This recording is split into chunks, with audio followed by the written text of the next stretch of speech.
आप अक्सर यह देखते हैं कि संत निरंकारी मिशन में सतगुरु के अतिरिक्त और भी किसी को गुरु गद्दी पर आसीन कर दिया जाता है। और इस बारे में लोग कई तरह की बातें करते हैं कि संत निरंकारी मिशन में तो भैया किसी को भी गुरु गद्दी पर बैठा देते हैं।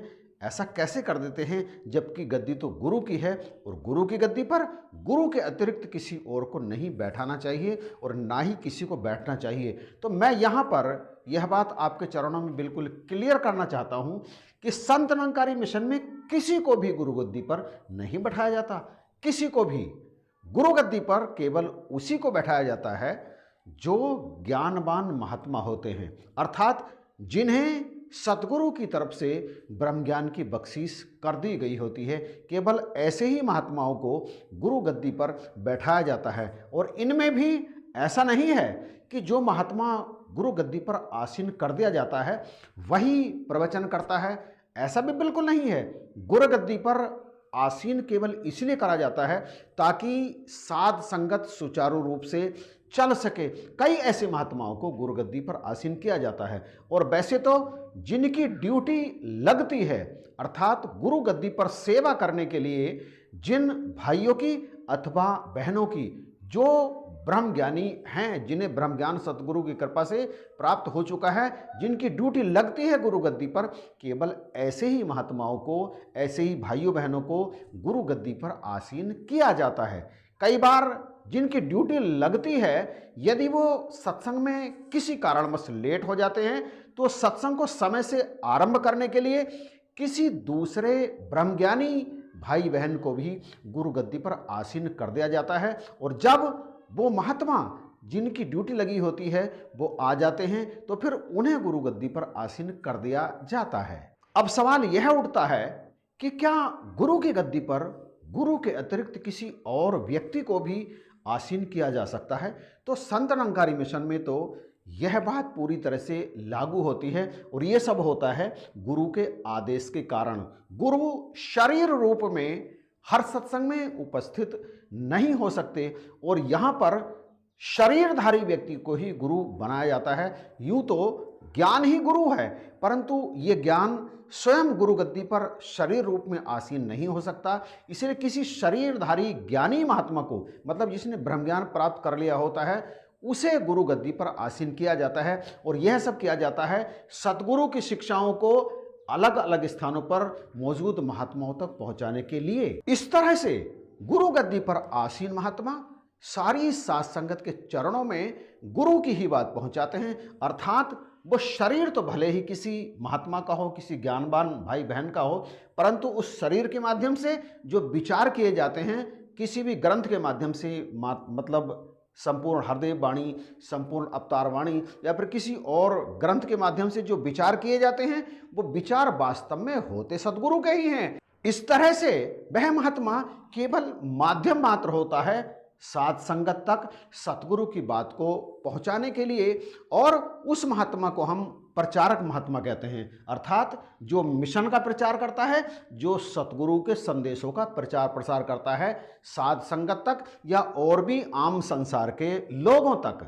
अब चूंकि वो महात्मा, वो भाई बहन प्रतिनिधि तो गुरु के ही होते हैं, इसलिए तमाम साध संगत उस महात्मा में अपने सतगुरु का ही अक्ष निहारती है, अर्थात उस महात्मा के चरणों में जो नमस्कार की जाती है वो नमस्कार उस महात्मा को नहीं की जाती, वह नमस्कार की जाती है सतगुरु को। माध्यम वो शरीर मात्र होता है। जैसे जब आपको प्यास लगती है और आप किसी से पानी मांगते हैं, भैया पानी लेके आओ, पानी लेके आओ, तो सामने वाला व्यक्ति पानी लेकर आता है, केवल पानी लेकर के तो नहीं आता, वो पात्र लेकर के आता है, गिलास लेकर के आता है, अर्थात पानी गिलास में भरा हुआ होता है, और वो कह देता है जल पीजिए महाराज। वो ये नहीं कहता कि आप गिलास पकड़िए, वो कहता है पानी लीजिए, जबकि पानी पीने वाला गिलास को पकड़ता है, और जब वो गिलास को वापस करता है तो कहता है भाई साहब गिलास लीजिए।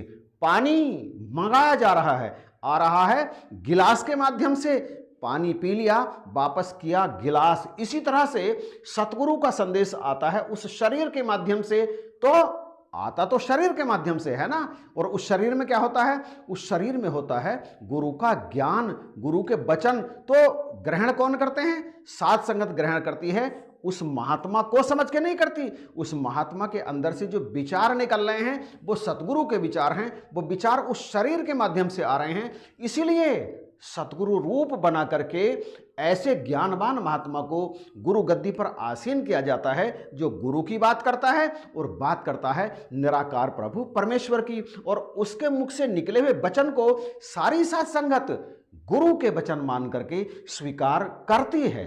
ज्ञान चाहे किसी भी प्रकार का हो, हम तो ब्रह्म ज्ञान की बात करते हैं, तो ये ज्ञान अपने आप तो नहीं आता ना, आता है किसी न किसी शरीर के माध्यम से। और ये ब्रह्म ज्ञान पहले सतगुरु के पास होता है और सतगुरु से ये ज्ञान आता है ज्ञान प्रचारक महात्माओं के पास। ज्ञान प्रचारक महात्मा इस ज्ञान को साध संगत तक पहुंचाते हैं। इसी तरह से तमाम प्रचारक संत निरंकारी मिशन में बनाए जाते हैं, ताकि वे तमाम प्रचारक सतगुरु से सीखकर सतगुरु की बातें तमाम साध संगत तक पहुंचाएं। और सतगुरु ही उन्हें परमिशन देते हैं कि ये महात्मा मेरा प्रतिनिधित्व करके मेरी गद्दी पर बैठकर मेरी बात तमाम साध संगत तक पहुंचाएंगे। तो ये सारा का सारा काम सतगुरु की परमिशन से ही होता है, सतगुरु के संदेश को प्रसारित करने के लिए ही होता है। और सुनने वाले महात्मा भी सामने वाले महात्मा को सतगुरु का संदेश वाहक समझ करके ही उसकी बात को स्वीकार करते हैं। उसकी बात नहीं बल्कि उसकी बातों को सतगुरु की बात समझ करके स्वीकार करते हैं। और इस तरह से संत निरंकारी मिशन का प्रचार और प्रसार भी बढ़ता है और सतगुरु की बात भी तमाम साध संगत तक और संसार के लोगों तक पहुंचती है।